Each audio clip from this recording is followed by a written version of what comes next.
Good morning student. महर्षि दधीची महिला महाविद्यालय से ज्योग्राफी की क्लास आपकी। आज अपन इकोनॉमिक ज्योग्राफी में अपन इसके उपागम कहें या विधियां कहें, ये एक ही है, तो अपन इसके मेथड्स पढ़ेंगे। अगर हम इसकी विविधताएं देखें तो आर्थिक भूगोल में कई प्रकार की विविधताएं हैं, हमने समझा भी है इसको। इसके अगर हम विश्लेषण में माना जाए तो इसको उपागम के नाम से जानते हैं। इसको अन्य शाखाओं को समान आर्थिक भूगोल के अध्ययन के भी अनेक विधियां हैं। सबसे पहला है हमारा क्रमबद्ध भूगोल, क्रमबद्ध उपागम बोल सकते हैं इसको, जिसमें इसको किस किसने इसका जन्मदाता माने जाते हैं। इसमें से अलेक्जेंडर, कॉल रिटर और वॉन हम्बोल्ट। क्रमबद्ध उपागम के अंतर्गत किसी भी वस्तु और तत्व में विश्व वितरण जो संबंधित है उसमें विशेषताओं का अध्ययन करते हैं, जो गैर प्राथमिक भी हो सकती है, प्राथमिक भी हो सकती है, ये समुदाय भी हो सकती हैं, अंतर संबंधित। क्रमबद्ध उपागम के अंतर्गत हम अलग अलग अध्ययन करते हैं, जिसमें विश्लेषण भी किया जाता है, विश्व का प्रतिरूपों का विश्लेषण किया जाता है और कृषि के द्वारा, उद्योग उत्पादन के द्वारा इसको हम वस्तुपरक उपागम भी कहते हैं, क्योंकि इसमें आर्थिक भूगोल के अंतर्गत जो है वो वस्तुओं का उपागम किया जाता है, इसलिए इसको वस्तुपरक उपागम कहा जाता है। इस उपागम के अध्ययन का जो क्षेत्र है संपूर्ण विश्व रहता है। इस उपागम का जो कोई भी प्रादेशिक उपागम का यह विरोधी नहीं है। वास्तव में तत्वों का वितरण प्रतिरूपों के आधार पर इस उपागम में भी प्रदेश बनाए जाते हैं। क्रमबद्ध उपागम के अंतर्गत ही प्रादेशिक भिन्नता का विश्लेषण भी किया जाता है। दूसरा है हमारा प्रादेशिक उपागम। इसके अंतर्गत हम देखें तो किसी भी प्रदेश का अध्ययन कोई भी इकाई मानकर संसाधनों का जो वितरण है, जैविक संसाधन, अजैविक संसाधन, मृदा का संसाधन, शक्ति संसाधन, कृषि संसाधन, इनको उपयोग में जनसंख्या का एक क्रमबद्ध अध्ययन करते हैं। प्रादेशिक उपागम के अंतर्गत ही यह कई क्षेत्रों तक होता है।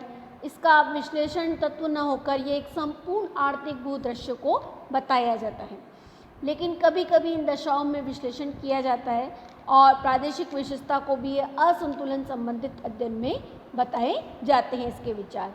इस उपागम का जो अध्ययन है वो वस्तुपरक प्रादेशिक अध्ययन कहा जाता है। संपूर्ण विश्व को कुछ प्रदेशों में विभाजित करने का प्रयास करता है और फिर बाद में उसको अंतर्संबंध करके क्रमबद्ध और प्रादेशिक उपागम के अंतर्गत यह विवरणात्मक और संस्थागत अध्ययन पद्धति से कहा जाता है। तीसरा है हमारा सैद्धांतिक उपागम।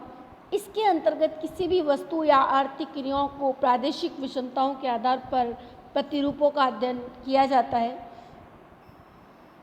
इस उपागम के अंतर्गत जो पूर्व में निर्मित सिद्धांत के आधार पर किया जाता है। पूर्व में निर्मित जो दो सिद्धांत अभी बताए हैं, जैसे मैंने आपको क्रमबद्ध और प्रादेशिक उपागम, तो यह उसको कृषि आधारित माने, चाहे हम क्रम के अनुसार उसको उपागम को यूज़ में लिया जाता है। ये एक जैविक संसाधनों का उपयोग करके या जैविक संसाधनों का उपयोग करके जो हम उपयोगी वस्तु हैं उनके द्वारा उसको क्रमबद्ध अध्ययन किया जाता है। नेक्स्ट है हमारा आगमिक व निगमन विधियाँ। इस उपागम के अंतर्गत तीनों उपागमों का विश्लेषण विधियों के आधार पर दो भागों में वर्गीकृत किया जा सकता है। क्रमबद्ध प्रादेशिक उपागम का वर्णन, वर्गीकरण व व्याख्यान व प्रमुख स्थान मिला है। इसी प्रकार प्रत्यक्ष अवलोकन से प्राप्त जो आनुभाविक ज्ञान है उस पर आधारित होता है। इस अध्ययन की विधि को आर्किक विधि कहते हैं। आनुभाविक ज्ञान पर आधारित इस विधि के अंतर्गत ही विपरीत वर्तमान में सैद्धांतिक तर्कों पर आधारित अन्य विधियों का उपयोग किया जाने लगा है, जैसे कि इसको निगमन कहा जाता है, क्योंकि आजकल जो भी कार्य होते हैं उसको तर्क पर आधारित, यानी कि एक परीक्षित करके और आचार विचार दोनों ही रखकर वह विश्लेषण करके परिशोधन करके उसको उपयोग लिया जाता है, तो यह निर्धारण की जाती है। कुछ ऐसे अर्थशास्त्री हैं जो कि वास्तविक उत्पादन के प्रतिरूपों के स्थान पर अनुकूलतम स्थिति को निर्धारित करना बताते हैं और इसको लीनियर प्रोग्रामिंग विधि का उपयोग किया जाता है। नेक्स्ट है हमारा तंत्र विश्लेषण उपागम। इसके अंतर्गत आर्थिक भूगोल के द्वारा विश्लेषण उपागम की तरफ अधिक ध्यान दिया जाता है। इसमें अर्थतंत्र क्षेत्रीय संगठन का ज्ञान प्राप्त करने के लिए अधिक कार्यों में अन्योन्य व सगमता विशेष जोर दिया जाता है। वास्तव में ये प्रणाली तंत्र का एक समूह होता है जिसके तत्व व उसमें संबद्ध विशेषताएं अंतर संबंधित और आश्रित होती हैं।